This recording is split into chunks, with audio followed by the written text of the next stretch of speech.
Sige. Good morning, everyone. This is our report. The last report is Best Practices and Tips in Crisis Management. What is crisis management? Crisis management is the application of strategies designed to help an organization deal with a sudden and significant negative event. A crisis can occur as a result of an unpredictable event or an unforeseeable consequence of an event that had been considered as a potential risk. In either case, crises almost invariably require that decision be made quickly to limit damage to the organization. The nature of the potential damage varies based on the nature of the crisis. In most cases, though, a crisis can affect health or safety.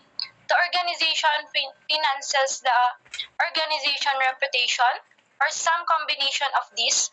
A devastating fire could be a crisis that puts the organization finances in jeopardy. However, if the fire occurs during business hours, then the fire might also jeopardize health and safety since employees may find themselves in harm's way. Best practices for managing a crisis. The field of crisis management is generally considered to have originated with Johnson and Johnson. Handling of a situation in 1982 when cyanide-laced Tylenol killed 7 people in the Chicago area. The company immediately recalled all Tylenol capsules in the country and offered free product in tamper-proof packaging. As a result of the company's swift and effective response, the effect to shareholders was minimized and the loss of reputation was reduced. Today, virtually all major corporations, non-profit agencies, and public sector organizations use some kind of crisis management program. A critical role in a crisis management plan is an effective piece of crisis response and crisis response planning. The nature of the crisis management plan depends largely on the type of organization. For instance, a manufacturing company might include workplace safety standards and training programs to help produce the company might include to help produce the programs and strict protocols. To help reduce the likelihood of worksite injuries, a food processing company will have extensive food safety programs and strict protocols in place for handling product recalls. Banks and financial institutions will have internal compliance measures to manage risks to involve as many stakeholders as possible. All areas of the organization are represented in the risk identification and risk planning process. Corporate crisis response team often include representatives from the organization legal, human resources, finance, and operations staff. It is also customary to identify someone to act as a crisis manager. Best practices for managing a crisis. Crisis response and management. When a crisis occurs, the crisis manager is responsible for directing the organization response in accordance to the established crisis management plan. The crisis manager is usually also the person who is tasked with communicating to the public. If a crisis affects public health or safety, then a crisis manager should make a public statement as quickly as possible. In a public crisis, the media will inevitably seek out employees for comment. It is important for the organization employees to know ahead of time who is and is not authorized to speak to the media. Employees who are allowed to speak to the media must do so in a manner consistent with what the crisis manager is saying. Post-crisis and resolution. After a crisis subsides and business begins to return to normal, the crisis manager should continue continue to meet with members of the crisis management team, especially those from the legal and finance departments, to evaluate the progression of the recovery efforts. At the same time, the crisis manager will need to provide the latest information to key stakeholders to keep them aware of the current situation. Following a crisis, it is also important for the crisis management team to revisit the organization crisis management plan with the goal of evaluating how well the plan worked and what aspect of the plan need to be revised based on what was learned during the crisis. Crisis management, best practices in communications. It's been said that reputations are won or lost in crisis, and the most successful corporate communications plan are built upon this principle. The same principle holds true for tribal energy projects. The approach to outreach and communications, particularly in the midst of an unforeseen crisis, can be a vital factors in a project's success or failure. A crisis can be defined as anything that involves a threat to people, issues, processes, project, and security.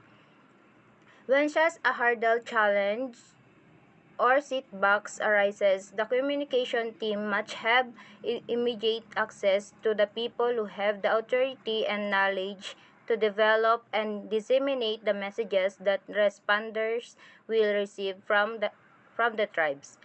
In the face of crisis, it's never a question of whether you will respond the instant the crisis hits.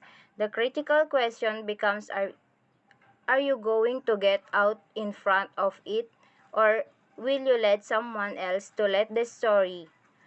As a general rule of crisis communications, the failure to make decision will be perceived by the public as a negative decisions. In order to get out in front or a situation the following timeline can serve as a general guideline for the communications team. First, 12 hours. Media are interested in what. Be prepared to share the basic details of what happened. 12 to 24 hours. Media as who. Be prepared to share information about the key player and their roles. 24 to 36 hours. Media asks why. Be prepared to explain justification, issues, and or accept responsibility. 36 to 72 hours. Media start evaluating respondents' effort. Next. In today's words of real-time communication, the story is old news after 72 hours. At that point, the communications team's primary focus become closing the crisis. The moment a crisis arises, the communication team should be the following guidelines in mind. First, priority is to bring the crisis under control. This is critical in order to get ahead of the media to meet this need and have an action plan in place. It's important to answer the following questions in advance. Who on the team is able to respond, or who can be responds? Number two is it is important to analyze the situation to judge its worthiness. Not every crisis is newsworthy. However, for those that are the team member responsible for responding in a crisis must mobilize quickly to ensure that they clearly understand the issues involved in order to develop key messages, determine who on the ground can respond, and make sure those who assume that responsibility is communicating consage in unified voice. And number three is never hesitate to report on a bad news if you don't, someone else will. And by default, it will appear to the public as if you're covering it up. And for the social media and crisis communications, There is no getting around the fact that the rise of social media has resulted in a 24/7 media cycle for the communications team. This presents a number of challenges, not the least of which is the drastic reductions in response time. What was what once a 2-hour window has narrowed to about 20 minutes. Compounding this is the reality that is often a citizen journalist who is breaking the news about your project because citizen journalists are bound by the same set of standard and ethics as professional journalists. This way is it exponentially default to control the message and verify the source of the content. Despite this frustrations, social media is a powerful conduct for information sharing, and it is not going away. From a crisis management perspective, social media is like a megaphone. It can turn whisper of this content into shout. Therefore, every tribe needs to have a social media plan integrated into its crisis communication plan. As you develop that plan out a necessity, it's valuable to consider the updates social media platforms give people a voice and choice. More than ever, before people from all walks of life, empowered to both access and share information precisely to consider the upsides. Social media platforms give people a voice and choice. More than ever before, people from all walks of life are empowered to both access and share information precisely how and when they want it. Social media can also give you a valuable opportunity to have a head ups. It's never a good idea to step into social media for the first time when a crisis is going on. If you monitor the various social media platforms, you can keep your finger on the pulse of the community and stay on top of what is being said, which is allows you to get ahead of the game. Kapay?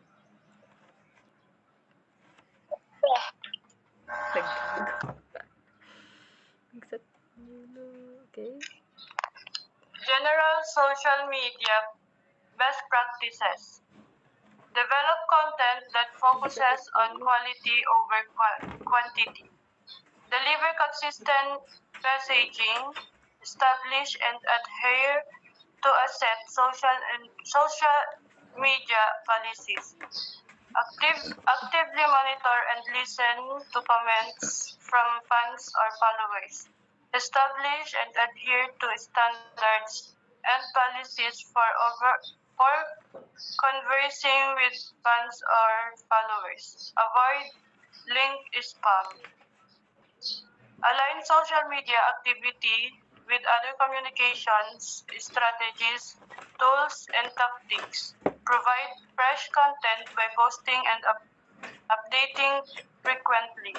Stay on top of social media crisis, responding to social media chatter related to your project by subscribing to Google Alerts.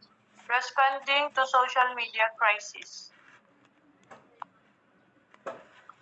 Social media crises come in all forms, but typically they fall into one of the following categories.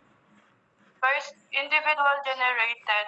Someone involved in the project puts their foot in their mouth. Second, failure to deliver on a promise or expectation. Hijacking of a campaign by project opponents. Social media fail. Someone communicating about the project makes a critical mistake on one or more social media channels. Organizational brain freeze, a fear-based knee-jerk reaction that has disastrous results.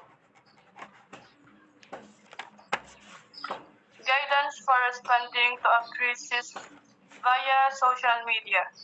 Because it's important to respond quickly, one tactic of avoiding a crisis is to develop and disseminate a holding statement that this lets key audiences know you intend to respond while buying your communications team valuable time to thoroughly assess and understand the situation so you can develop thoughtful and accurate messages that are in the best interest of the project and the tribe. When you are ready to and issue a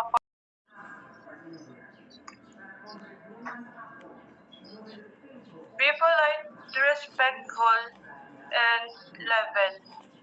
Correct and accurate information. Number 4, communicate what's being done to address the issue. 5, provide offline contact info. 6, don't censor criticism on social media channels or don't delete. Strive to listen and understand. That's all. Question na po, moderator.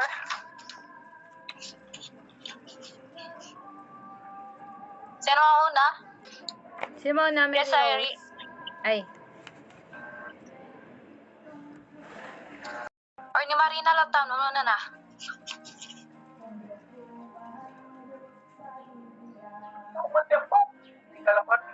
Mary Rose. Mary Rose yan. Mary Rose, inyong damag mo, be. Saan? Pan. Meron.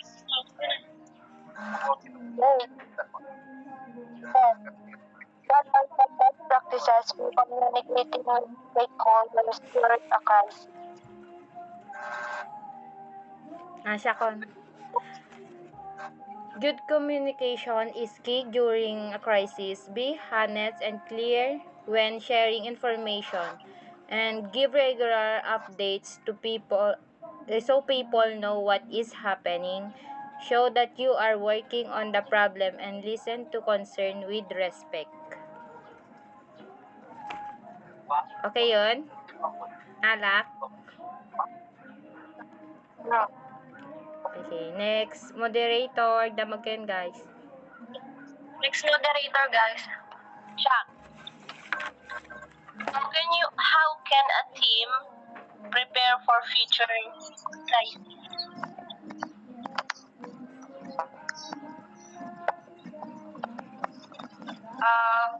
A team can prepare by doing regular training and practice drills. They should review and update their crisis plan often. It also helps to learn from past problems and improve. Being ready makes the team more confident and strong when a real crisis happens. Okay na.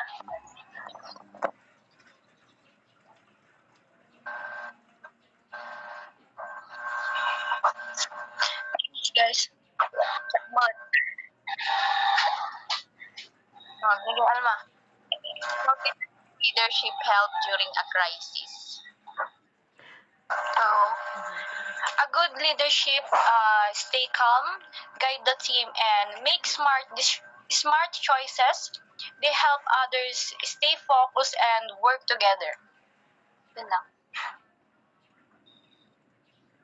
Okay. Sino pa? Sino pa, guys? Desiree daw. I-open cam yung atap na makita jero pa yung moderator.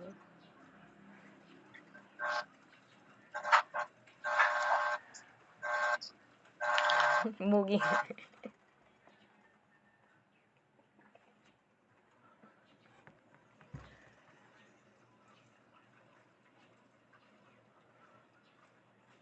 Guys, nakamute kayo mo.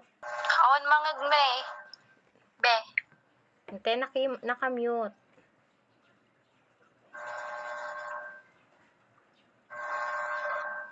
I-chat mo lang tan. Ay, message ba?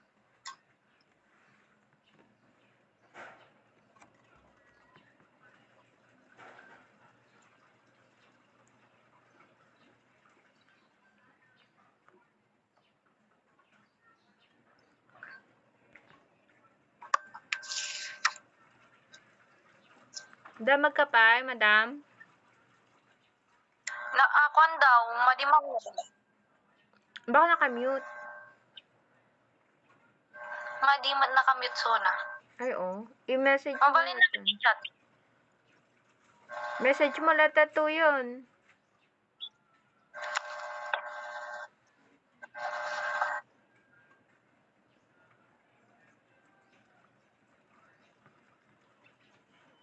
Ito ba?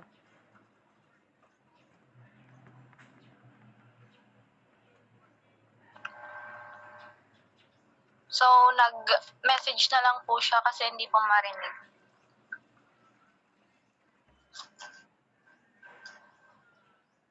Yung question niya po is, what are the steps to take during the first hour of a crisis to manage the situation effectively? Kagaya po dun sa ni-report namin, in the first hour of a crisis, it's important to stay calm and think clearly, gather the facts to understand what really happened, inform the right people like the managers and the team members, and also it's important to act fast but carefully to control the situation and avoid more problems. Yan lamang po. Thank you, moderators. Thank you. O, picture tayo pa, Maden. Mahala ba amin? Sige, screenshot mo na. Sikan ah.